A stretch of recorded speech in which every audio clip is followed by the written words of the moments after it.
其實肥胖係一個家庭結構嘅產物，而唔係純粹一個個人問題。我媽媽傾起佢有一個同事個仔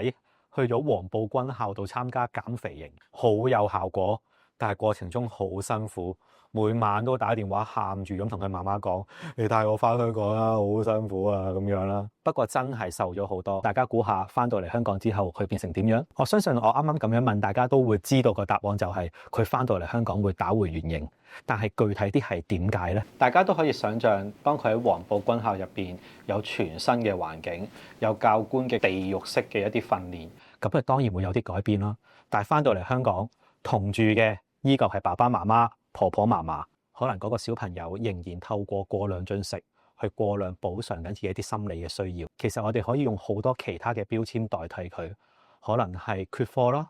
可能係網上成癮啦，成人世界嘅可能係焦慮啦，可能係抑鬱啦。其實家庭治療就係一個我哋去審視、去了解一個家庭有啲乜嘢唔健康嘅結構，我哋透過介入呢一啲嘅結構，希望喺家庭有一個系統性嘅改變。